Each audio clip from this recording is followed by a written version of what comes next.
आज हम पढ़ने वाले हैं क्लास 10 का रासायनिक समीकरण। क्लास 10 का केमिस्ट्री पढ़ने वाले हैं। क्या पढ़ने वाले हैं? केमिस्ट्री। इसमें चैप्टर 1 होगा, चैप्टर 1। इसका नाम है रासायनिक अभिक्रिया एवं समीकरण। रासायनिक अभिक्रिया एवं समीकरण, ठीक है। रासायनिक अभिक्रिया एवं समीकरण, देखिए इसमें अच्छे से पढ़ना होगा, ठीक है। अगर अच्छे से नहीं पढ़िएगा तो केमिस्ट्री हुआ बहुत परेशान करता है इसमें, ठीक है। इसलिए इसको अच्छे से पढ़ेंगे, एक एक करके पढ़ेंगे, ठीक है। चलिए, पहला है रासायनिक अभिक्रिया किसे कहते हैं? रासायनिक अभिक्रिया किसे कहते हैं? रासायनिक अभिक्रिया किसे कहते हैं? चलिए, तो देखिए रासायनिक अभिक्रिया क्या है। यानी कि किसी पदार्थ में जब परिवर्तन होता है तो यह दो प्रकार का परिवर्तन होता है। यानी कि किसी भी पदार्थ में अगर परिवर्तन होता है, किसी भी पदार्थ में अगर परिवर्तन होता है तो उसमें दो प्रकार के परिवर्तन होते हैं। कितने प्रकार के परिवर्तन होते हैं? दो प्रकार के क्या होंगे? परिवर्तन होंगे।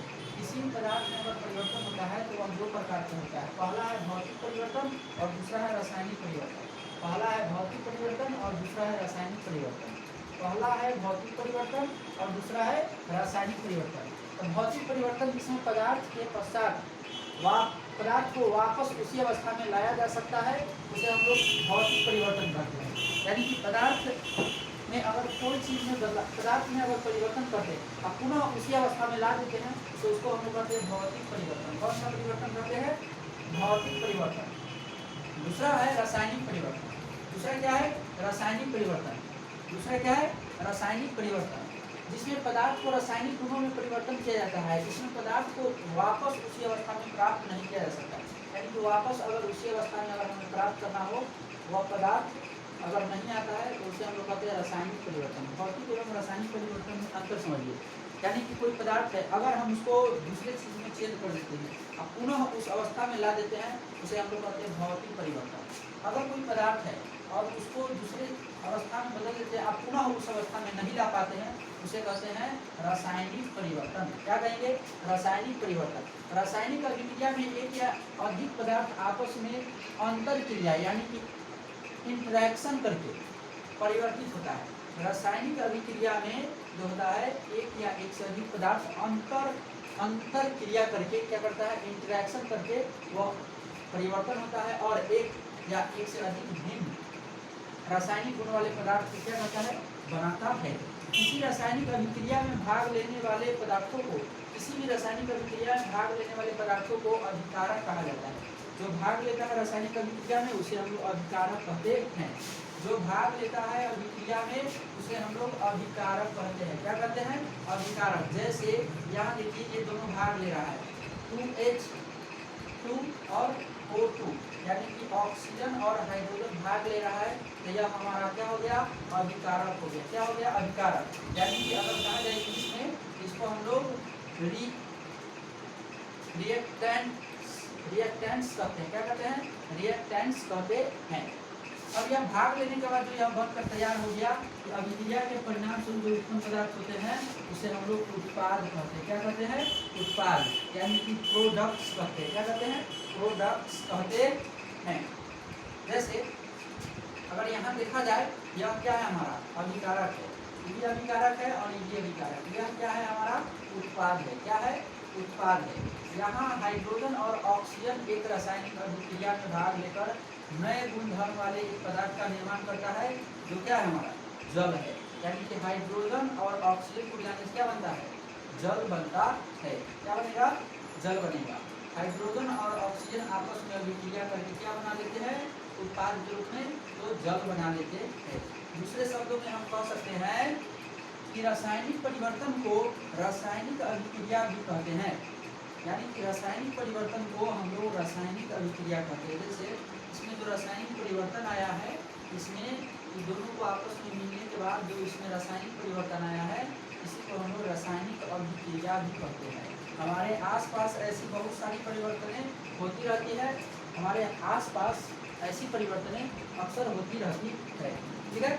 जैसे देखिए बहुत सारे अभिकारक मिलकर क्या हो गए, एक तरह से देखिए इधर इधर क्या मिल गए, एक प्रकार से उत्पाद का निर्माण करते हैं। किसका निर्माण करते हैं?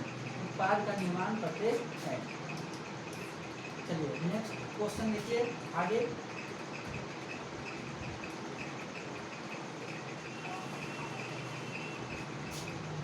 आगे है रासायनिक परिवर्तन क्या है। रासायनिक परिवर्तन क्या है? ठीक है, रासायनिक परिवर्तन क्या है? ऐसे परिवर्तन जो किसी पदार्थ के रासायनिक गुणों में परिवर्तन करता है उसे रासायनिक परिवर्तन करता है। ऐसे पदार्थ जो किसी रासायनिक मतलब किसी भी रासायनिक गुणों में परिवर्तन कर देता है, किसी पदार्थ के रासायनिक गुणों में परिवर्तन कर देता है उसे हम लोग रासायनिक परिवर्तन करते हैं। तथा इस प्रकार तथा यहाँ पे तथा होगा, तथा इस प्रकार परिवर्तन में पदार्थ को वापस उसी अवस्था में प्राप्त नहीं किया जा सकता है, रासायनिक परिवर्तन कहलाता है। रासायनिक परिवर्तन किसे कहते हैं? देखिए रासायनिक परिवर्तन आसान है, यानी कि ऐसा परिवर्तन, यानी कि पदार्थ के गुणों में रासायनिक गुणों में ऐसा परिवर्तन जिससे वह पुनः वापस जो पहले वाली अवस्था है उसमें नहीं आ पाता है, उसे हम लोग रासायनिक परिवर्तन कहते हैं। रासायनिक परिवर्तन के कुछ कुछ गुण हैं। देखिए रासायनिक परिवर्तन के क्या क्या गुण है? रासायनिक परिवर्तन के निम्न गुण है। पहला है इस प्रकार के परिवर्तन में सामान्यतः पदार्थ के रासायनिक गुणों में परिवर्तन होता है। इस प्रकार के जो पदार्थ होते हैं उसमें अक्सर जो होता है क्या होता है, रासायनिक गुण में ही परिवर्तन आएगा। रासायनिक गुण में क्या हो जाता है? परिवर्तन आ जाता है। दूसरा है रासायनिक परिवर्तन के पश्चात, जो रासायनिक परिवर्तन हो गया उसके पश्चात पदार्थ को पहले वाली अवस्था में प्राप्त नहीं किया जा सकता। जैसे अगर बात किया जाए 2H2 + O को अगर मिलाते हैं तब क्या बनता है? 2H2O बनता है। क्या बनता है? 2H2O बनता है। कहने मतलब इसको और इसको मिलाने से जल बन गया। तो हम जल को तोड़कर इस अवस्था में नहीं ला सकते, जल को तोड़कर इस अवस्था में नहीं ला सकते हैं, यानी कि पहले वाली अवस्था में वापस नहीं आ सकते हैं। ठीक है, वैसे परिवर्तन इसके मतलब इसके क्या है? यह गुण है। अगला है एक अस्थायी परिवर्तन है। यह एक अस्थायी परिवर्तन है, यानी कि एक बार जो परिवर्तन हो गया पुनः परिवर्तन नहीं आएगा। यानी कि 2H2O + O, देखिए 2H2 + O अगर मिल जाता है तो 2H2O बनाता है। अगर इसमें आ गया तो रिवर्स नहीं होगा, रिवर्स नहीं होगा। अगर इसमें आ गया तो यह हो सकता है लेकिन इधर से रिवर्स नहीं होगा। यही कहा, यह एक अस्थायी परिवर्तन क्या है? यह एक अस्थायी परिवर्तन है। अगला है रासायनिक परिवर्तन के पश्चात एक नया पदार्थ का निर्माण होता है। रासायनिक परिवर्तन के बाद देखिए यह दो मिलकर एक नए पदार्थ का निर्माण करती है। अगला है उदाहरण, जैसे उदाहरण में अगर बात करते हैं जैसे दूध से दही जमना। एक बार दूध से दही जम गया तो क्या दही को हम दूध बना सकते? कभी नहीं हो सकता। लोहे पर एक बार जम लग गया तो क्या उसको लोहा पुनः बरकरार किया जा सकता है? नहीं, वो सब बल्कि खत्म हो जाएगा। उसके बाद अगला है वायु के संपर्क में आने से जंग का लगना। एक बार वायु के संपर्क में आ गया और जंग लग गया इसीलिए लोहा पे, वह पुनः लोहा वापस नहीं आ सकता। उसके बाद है अंगूर के रस का किण्वन होना, अंगूर का रस का किण्वन होना। उसके बाद है अंगूर का भोजनों का पकना। एक बार भोजन पक गया फिर जैसा कच्चा था क्या वैसा हो सकता है? नहीं हो सकता है।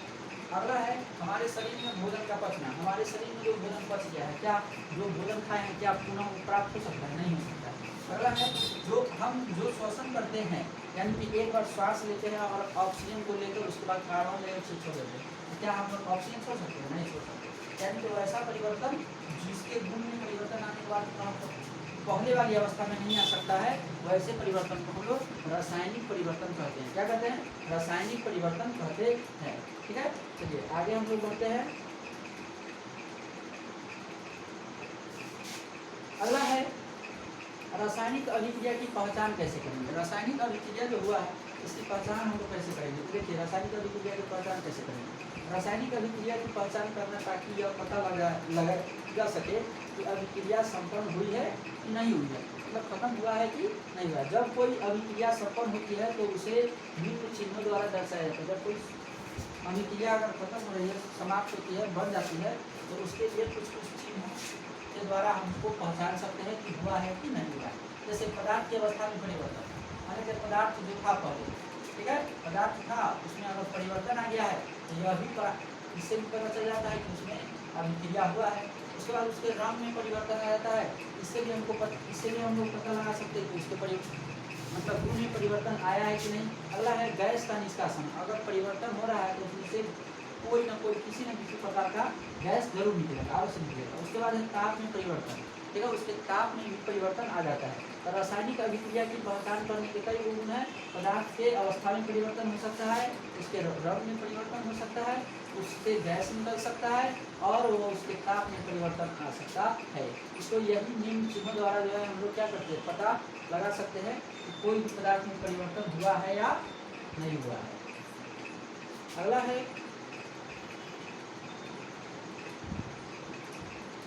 आगे है रासायनिक समीकरण लिखना। रासायनिक समीकरण को क्या करना, लिखना। रासायनिक समीकरण, जब एक मैग्नीशियम रिबन को वायु में जलाया जाता है, यानी कि एक मैग्नीशियम का अगर रिबन लेते हैं और उसे हवा में जला देते हैं, यानी कि खुले वायु में जलाते हैं, तो यह मैग्नीशियम ऑक्साइड में परिवर्तन हो जाता है। किसमें परिवर्तन हो जाता है, मैग्नीशियम ऑक्साइड में परिवर्तन हो जाता है। यानी कि आपको याद होगा कोई भी चीज़ें तभी जलेगा जब उसको ऑक्सीजन मिलेगा। क्या मिलेगा, ऑक्सीजन मिलेगा, ठीक है, ऑक्सीजन मिलेगा। कोई भी चीज़ तभी जलेगा जब उसको ऑक्सीजन मिलेगा। ऑक्सीजन जब तक नहीं मिलेगा क्या हो सकता है, कोई भी पदार्थ नहीं जलेगा, ठीक है। इसी प्रकार से अगर हम मैग्नीशियम के रिबन को अगर वायु में जलाते हैं तो वायु में ऑक्सीजन होता है। क्या होता है, ऑक्सीजन होता है। और यह ऑक्सीजन से अभिक्रिया करके क्या बना लेगा, मैग्नीशियम ऑक्साइड में बना लेगा। क्या बना लेगा, मैग्नीशियम ऑक्साइड बना लेगा।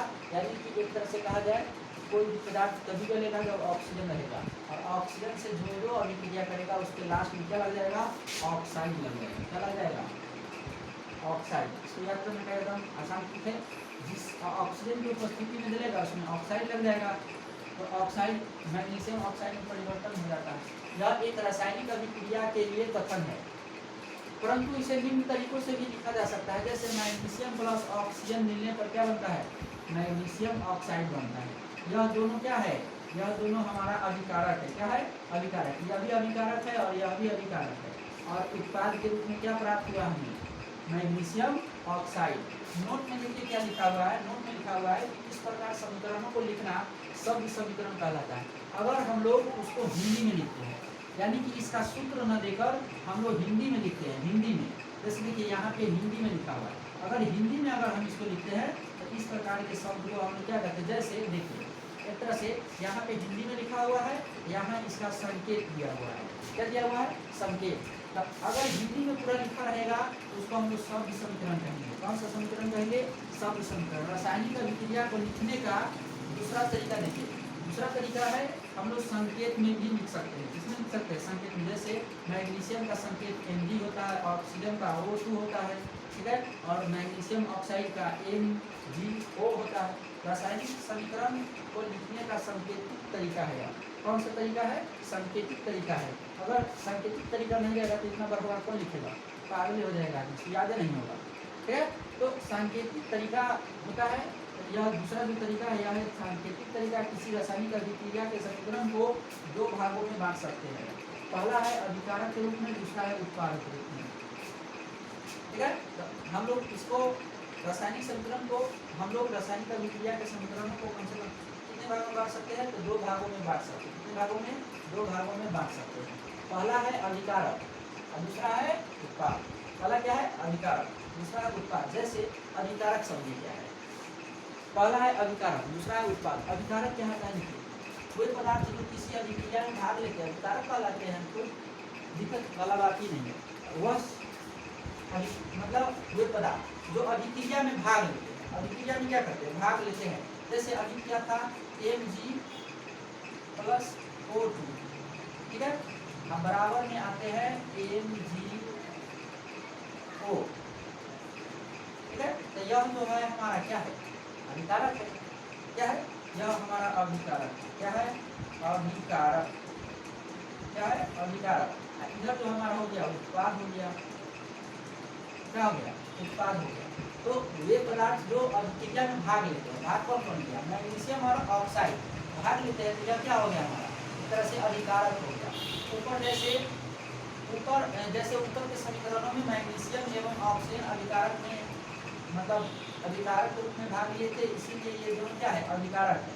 और आते उत्पाद, जैसे मैग्नीशियम और ऑक्साइड के मिलने से किसी भी अभिक्रिया के दौरान नए पदार्थ बनते हैं, मतलब कुछ नए पदार्थ बनते हैं। अभिक्रिया के दौरान नए बनने वाले पदार्थ को उत्पाद कहते हैं। जैसे यहाँ देखिए MgO, मैग्नीशियम ऑक्साइड हमारा एक तरह से क्या है, उत्पाद है। मैग्नीशियम ऑक्साइड क्या है, एक तरह से हमारा उत्पाद है। देखिए MgO उत्पाद है, जो Mg और O2 यानी कि मैग्नीशियम और ऑक्सीजन के भाग लेने से नया पदार्थ बना है। जैसे देखिए यहाँ पे दोनों को मिला रहा है, क्या कर रहा है, दोनों को, एक यहाँ है और एक यहाँ है, तो दोनों को आपस में मिला रहा है, तो क्या हो जाएगा हमारा, अभिकारक हो जाएगा। क्या हो जाएगा, अभिकारक। यानी कि यह भी एक पदार्थ होगा, एक यह पदार्थ होगा और दूसरा ये पदार्थ होगा, और दोनों को आपस में क्या कर दिया गया है, मर्ज कर दिया, यानी कि मिला दिया गया है। तो यह क्या कर रहा है, अभिकारक के रूप में अभिकारक हो रहा है। लेकिन इन दोनों को मिलने के बाद मान लेते हैं बाई चांस कोई भी फल हो, तो इस प्रकार से अगर फल प्राप्त हो जाता है तो क्या बन जाता है, यानी कि जो अभिकारक के बाद जो हमारा फल प्राप्त होता है उसे ही हम लोग क्या करते हैं, उत्पाद करते हैं। जैसे देखिए पहले बीज बोया गया होगा, उसके बाद मिट्टी से अभिकारक किया होगा, उसमें बहुत सारे तत्व पाए जाते हैं, उससे अभिकारक किया होगा और क्या बना गया, ठीक है, फल बन गया। एक तरह से क्या हो जाएगा, हमारा उत्पाद हो जाएगा। ठीक है, चलिए आगे है,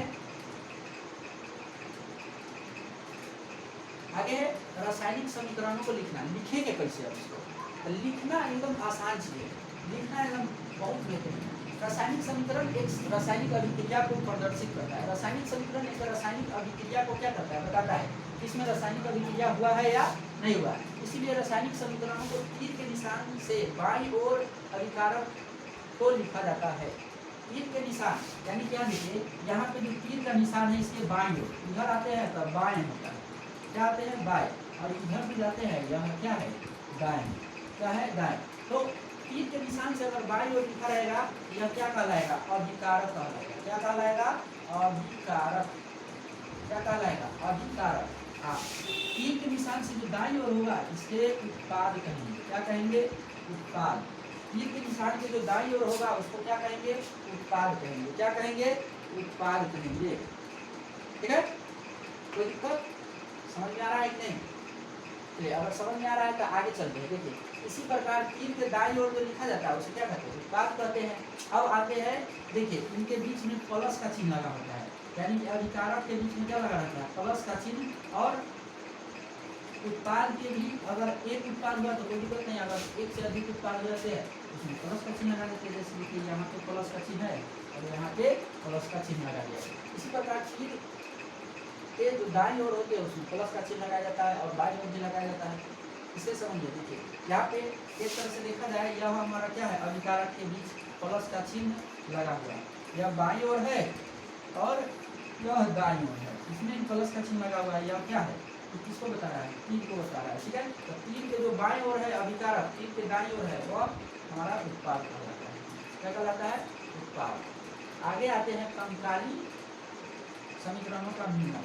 चलिए कंकाली समीकरण क्या होता है, देखिए कंकाली रासायनिक समीकरण क्या होता है। देखिए इसी पूरा एक कंकाल है कि नहीं, देखिए एक तरह से क्या है, पूरा कंकाल है, इसमें कुछ है नहीं, पूरे कंकाल कंकाल कंकाल, बात खत्म। क्या है, यह एक तरीके से पूरे कंकाल है। Mg प्लस O2 मिलने के बाद मैग्नीशियम ऑक्साइड बनता है, क्या होता है, MgO बनता है। इस समीकरणों को डिस्कशन कीजिए और तीर के बाईं ओर, तीर के अगर बाईं ओर देखते हैं और तीर के दाईं ओर के परमाणु की संख्या को निकालिए। परमाणु यानी कि यहाँ जो नीचे लिखा होता है इसी को कहते हैं परमाणु। इस परमाणु की संख्या को अगर देखते हैं तो प्रत्येक तत्व के दोनों ओर के अणुओं की संख्या समान होती है। ऑक्सीजन के परमाणु की संख्या थोड़ी असंतुलित है, बाईं ओर ऑक्सीजन के 2 अणु हैं जबकि दाईं ओर इसमें सिर्फ क्या है, एक है। इधर देखिए अगर परमाणु की बात करें तो इधर कितना है, 2 लिखा हुआ है, और इधर बात करते हैं तो क्या है, 1 है। ठीक है, तो इस प्रकार देखिए असंतुलित रासायनिक समीकरणों को कंकाली समीकरण कहते हैं। असंतुलित रासायनिक समीकरणों को क्या कहेंगे, कंकाली। यह संतुलित, देखिए यह संतुलित समीकरण है क्या, संतुलित समीकरण तभी होगा जब दोनों तरफ अणुओं की संख्या समान होगी। इधर देखिए Mg, इसमें परमाणु की संख्या अगर बात करते हैं, परमाणु की संख्या तो इसमें 1 है, प्लस में अगर इधर बात करते हो ओ ऑक्सीजन में परमाणु की संख्या कितना है 2 है। लेकिन अगर उत्पाद की बात करें तो Mg में तो ठीक ठाक है, Mg में तो एक इधर भी था और एक इधर भी है। लेकिन अगर बात करें Mg के बाद आते हैं ऑक्सीजन में अगर बात करते हैं तो इधर एक है, जबकि इधर कितना था 2 था, इधर कितना आ गया 1 आ गया। तो ऐसे समीकरण जो संतुलित नहीं होते हैं उसे कंकाली समीकरण भी कहते हैं। ऐसे समीकरण जो असंतुलित होते हैं यानी कि संतुलित नहीं होते हैं उसे हम लोग कंकाली समीकरण कहते हैं। ठीक है, कोई दिक्कत? ऐसे समीकरण जो असंतुलित होते हैं उसे हम लोग कंकाली समीकरण कहते हैं। अगला है कंकाली समीकरण लिखने, कंकाली समीकरण को संतुलित समीकरण बनाना, यानी कि एक तरह से असंतुलित समीकरण को संतुलित समीकरण कैसे बनाएंगे। देखिए, द्रव्यमान संरक्षण के नियम को संतुष्ट करने के लिए रासायनिक समीकरणों को संतुलित करना बहुत जरूरी है। अगर मान लेते हैं कि 1 लीटर दूध है, इसको अगर हम जमा देंगे, दही बनाना है, तो दही बनने के बाद क्या यह 1.25 लीटर हो जाएगा या 1.5 लीटर हो जाएगा? नहीं, हमको जितना इधर था उतना ही इधर भी होना चाहिए। अगर इधर 1 लीटर है तो इधर भी हमको इसका जो द्रव्यमान होगा वो भी कितना होना चाहिए 1 लीटर ही। इसका जितना द्रव्यमान होगा उतना ही इसका द्रव्यमान, मान लेते इसका द्रव्यमान 1 है, इसका भी द्रव्यमान 1 ही होना चाहिए, ज़्यादा बढ़ना नहीं चाहिए और घटना चाहिए। ठीक है, इस प्रकार के संतुलन को हम लोग मतलब रासायनिक समीकरण को संतुलित समीकरण कहते हैं। तो जो असंतुलित समीकरण है उसको रासायनिक मतलब संतुलित समीकरण कैसे बनाएंगे। देखिए, द्रव्यमान संरक्षण के नियम के संतुष्ट करने के लिए रासायनिक समीकरणों को संतुलित किया जाता है। तीर के बाईं ओर तथा दाईं ओर के तत्वों के परमाणु की संख्या समान किया जाता है, जिससे दोनों ओर के तत्व क्या हो जाते हैं, दोनों ओर के तत्वों के परमाणु की संख्या जो हो जाती है एक समान हो जाती है, तब वह क्या हो जाती है संतुलित समीकरण हो जाती है। क्या हो जाती है संतुलित समीकरण। जैसे अगर बात करते हैं, देखिए Mg प्लस O2 के मिलने से बनता है MgO। अगर इसमें भी Q लगा देंगे संतुलित हो गया, क्या हो गया संतुलित हो गया। अगर इसमें भी अगर Mg है प्लस O2, इसमें दोनों को मिला दिए, इसमें मिला दिए, यहाँ Q लिख देंगे तो क्या हो जाएगा संतुलित हो जाएगा। ठीक है, क्या हो जाएगा संतुलित हो जाएगा। अब इसके रासायनिक समीकरण को संतुलित करने के कई वो विधि है। ठीक है, तो उस विधि को देखते हैं। ठीक है, चलिए तो उस विधि की ओर चलते हैं, जिससे हम लोग कंकाली समीकरण को संतुलित समीकरण बना सकते हैं। दिक्कत हो रहा है तो आप लोग कमेंट में बताइएगा, फिर हम लोग उस पर कभी चर्चा करेंगे। ठीक है, तो भागो जी भाग रहा है। चलिए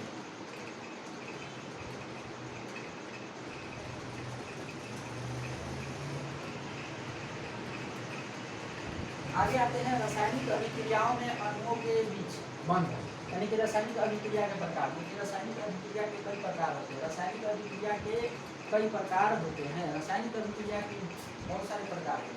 जैसे इसमें पढ़ना है संयोजन अभिक्रिया, वियोजन अभिक्रिया, विस्थापन अभिक्रिया, विस्थापन और उपचयन अभिक्रिया या अपचयन अभिक्रिया। ठीक है, तो रासायनिक अभिक्रियाओं के अणुओं के बीच बंध बनाने और टूटने से नए पदार्थ का निर्माण होता है। जैसे जल के अणुओं के टूटने से ऑक्सीजन और हाइड्रोजन का निर्माण होता है, जबकि कार्बन और ऑक्सीजन के बीच बंध बनने से कार्बन डाइऑक्साइड का ऑक्साइड जो होता है प्राप्त होता है। अब देखिए, रासायनिक अभिक्रिया निम्न प्रकार की होती है। रासायनिक अभिक्रिया कई प्रकार से हो सकती है। संयोजन हो सकती है, वियोजन या अपघटन हो सकती है, विस्थापन की अभिक्रिया हो सकती है, द्वितीय विस्थापन हो सकती है और अपचयन या उपचयन की अभिक्रिया हो सकती है। ठीक है, तो रासायनिक अभिक्रिया संयोजन अभिक्रिया हो सकती है, वियोजन हो सकती है, विस्थापन हो सकता है, द्वितीय विस्थापन हो सकता है और उपचयन हो सकता है। ठीक है, अब हम लोग जो नेक्स्ट क्लास करेंगे इसके बारे में पढ़ेंगे। संयोजन अभिक्रिया क्या है, वियोजन अभिक्रिया क्या है, और विस्थापन अभिक्रिया क्या है, द्वितीय विस्थापन क्या है और उपचयन अभिक्रिया क्या है। ठीक है, यहाँ तक जितने भी पढ़े हैं यह सारी चीज़ें इम्पोर्टेंट है और आपके एग्जाम के लिए वेरी वेरी इम्पोर्टेंट है। इसलिए इसको जितना हो देखिए।